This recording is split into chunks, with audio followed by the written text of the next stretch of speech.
Hello, everyone. My name is Joanne Godoy, the current Executive Director at Radical Partners. And I'm very excited to be here today to get us started in a series of very short yet important conversations that we're going to be having with amazing community partners that are doing a great job when it comes to engaging our communities for this very important 2020 election year. So to get us started, I have a very interesting and important and amazing guest. His name is Gilbert Placeres. He's the organizing director at Engage Miami, and he's going to get us started. But before we do that, Gilbert, why don't you tell us a little bit more about you and your role and what you're doing at Engage? Yeah, and thank you for having me, Joan. Very glad to be here. Engage Miami, we're a local nonprofit. We're just here in Miami-Dade, and our mission is to build the voice and build the power of young people in our county. As young people, we're a huge generation, but we don't have the representation that we deserve to our size. And our goal is to fix that problem. We break down barriers and build bridges to civic engagement, whether it's through voting and making sure everyone is registered to vote and empowered to be an informed voter, whether it's through doing civic education or whether it's through doing advocacy, getting young people together to talk and learn about the issues we care about and fighting for them. And just for people to understand how not only amazing, but transformative your work is. I understand this year was your 5th anniversary. And what that means is that you've encouraged young people to register. And right now, the total of people that you've registered to vote is more than 20,000 young leaders, if you want to see it that way, that weren't registered before. Is that right? Yeah, historically as an organization, we've registered, I think, over 23,000 now young voters in South Florida. That's impressive. And it could definitely move the needle in so many different directions. And then another thing that I want to celebrate and everybody to be aware of is this Vote 2020 guide that you just published last week. It is like a very accessible document that you're sharing, like what positions are at stake in the upcoming months, who are these people, why are these positions important? And I was very impressed by the questionnaires that you're sending to candidates, asking them on their particular views about community issues that we care about, like affordable housing, climate justice, any other things. So congratulations on that. And thank you for that, because I am sure that a lot of people will benefit from reading the guide and educating themselves as we go out to the polls. Yeah, no, thank you. We have really big county commission elections this year, as we'll talk about today.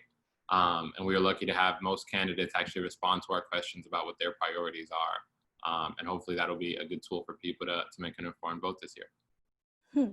Great point, what you're making there, Gilbert, because we've been seeing a lot of deadlines and a lot of notifications and a lot of organizations sharing like, hey, we need to go out to vote in August, we need to go out to vote in November. And I have to be completely honest with you, when people aren't civically engaged, if you want to see it that way, or they're too busy to understand all these other things, like it might get a little tricky to understand what's happening next month, what's happening in November. So will you help us understand why is August important and why is November important when it comes to 2020 and the future of this country? Yeah, so we have, you're right, there are 2 elections coming up. We have an August election and a November election. August is the primary election, where a lot of the candidates who will go on to that general election in November are decided. And there's also local elections in August, some of which might actually get decided, some of which will get decided in August and won't go on to November. And then November will be the general election, the final round for a lot of these races, if you will, and will be when we have the presidential election, obviously. Okay, so in August, we're choosing for party candidates to go to November, and then we're also voting for local authorities. Can you tell me a little bit more about that in August? Like, we want to make sure that everybody's clear on what we're voting on for in the next 3 weeks. Yeah, absolutely. So part of what we're voting on in August is your typical party primaries. So this year we have elections for U.S. House. There's also Florida legislature races in the Florida Senate and the Florida House. And we'll have the party primaries for those races. So for people who are, and this is important, this is only for people who are registered Democrats or Republicans, since Florida is a closed primaries state. You will be voting to help choose a nominee from whatever party you're a part of that will go on to November, and then those candidates will face each other. So that's the party primary part of the August election. But we also have local elections in August. And here in Miami Dade, our local elections are nonpartisan. So they're not by party, and it's everyone runs against each other.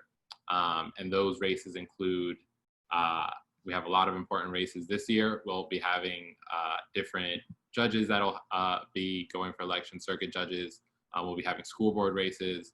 And maybe most important of all this year, we have historic county commission elections. Because of term limits that were passed for the first time in 2012, the county mayor is term limited, and 5 out of 13 of our county commissioners are term limited, in addition to 2 that are just up for regular re-election. And some of those folks that are term limited have been in office for 30 years. So it's really an opportunity where we're definitely going to get a lot of new people, and definitely a new county mayor to run our county commission. And it's an opportunity to, we'll be seeing a lot of change this year. So if I'm understanding correctly, there are these party candidates that we're electing. They will be finally elected in November, if you want to see it that way. But there are some races that are going to be determined right now with our vote, right? Yeah, absolutely. And that, and some of these, not all the local ones will go on to November. So what happens in these local races is there's a 50% rule. If a candidate wins 50% or more of the vote, they win outright and they've won that seat. They don't have another election in November. No one gets more than 50%, and that will be the case, it seems like, for a few of our races, because there are a lot of candidates running. You know, if you have 4 or 5 candidates, it becomes tough for anyone to get over half of the votes. So then the top 2 finishers in those races then move on to a runoff in November for the general election. Very interesting, Gilbert. Thank you so much for sharing that, because you're basically saying that historically we have a great opportunity here to literally change what that decision-making power or decision-making table would look like in Miami. Yet historically, our voter turnout is pretty low. Based on some statistics, it seems like in 2018, only half of the people who were ready and eligible to vote voted. And out of that percentage, the young people under 35, didn't really vote. And I think it's important for people to be aware that, as you were saying, 30% of the people that can vote in Miami-Dade are people under 35.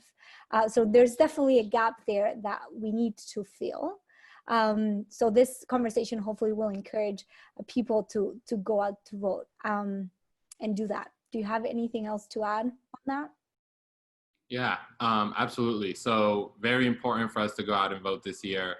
And I'll say one of the most important things you can do is sign up for vote by mail this year. You know, we're in the middle of a pandemic, and you can make sure you'll receive a ballot not just for August, but for November. You will want to mail it with at least a week in advance. As so many people vote by mail, things are a little delayed, but even just because you sign up doesn't mean you have to vote by mail. You can still go and vote in person, and you can actually sign up for vote by mail or register to vote at our site, engagemiami.vote. You can also go there to confirm your registration or anything like that. And I'll say beyond that, one of the best things that people can do to help improve our voter rates, like you said, is make sure that your friends and family vote. Research shows that the most powerful influence on someone when it comes to voting is when someone tells their cousin, their tia, you know, let's go vote together. So make sure you do that and then share different resources with them so they can be informed voters. And also say for us, because of the importance of this year in elections, and because we know we have pressing issues as young people here locally, we've put together a project, the Young People's Policy Priorities, where we say what our priorities are and ask candidates to sign on to them. And we'll be fighting for these going forward. So that's about to launch. It might have launched by the time you see this video. You'll be able to find it at engage.miami/YPPP. Wonderful. Thank you so much for sharing. And we'll definitely make sure that we're linking those links in our comments for people to go your way. But before I let you go, Gilbert, there's a question that I wanted to ask you specifically about the state attorney race. because I understood that that was a party primary election, yet we're only seeing two Democratic candidates in the race. Can you tell us a little bit more about that specific race and what's about to happen in August and November, respectively? Yeah, so the state's attorney race is a unique situation this year where there are no Republican candidates, it's all Democrats. So instead of being a closed primary election, it's opened up, and anyone will be able to participate in that election and vote between those two Democratic candidates. So Republicans can vote for them, and then in November, that will be all set up already, right? It'll be in, yeah, that election will be decided in August and won't go to November. Mm-hmm. Awesome. Thank you so much for clarifying that, Gilbert. And again, for sharing all of your knowledge and all the, I would say, the resources and opportunities that people have through Engage. And then this is also an invitation for you to go to votemiami.org, which is a website that's consolidating all of those resources that Gilbert was telling us about. But you will also find resources for you to mobilize your family and your friends, for you to learn more about the candidates, some endorsements.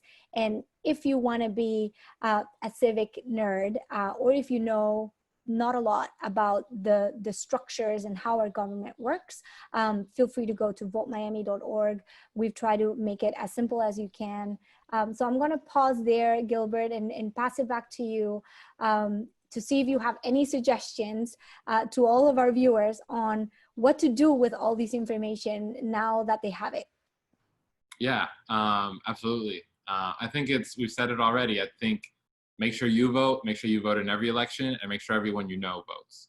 No one can influence as much the people in your life as much as you can. Not just you check out the voter guide, but make sure they check out the voter guides, and make sure we can all be informed voters this year.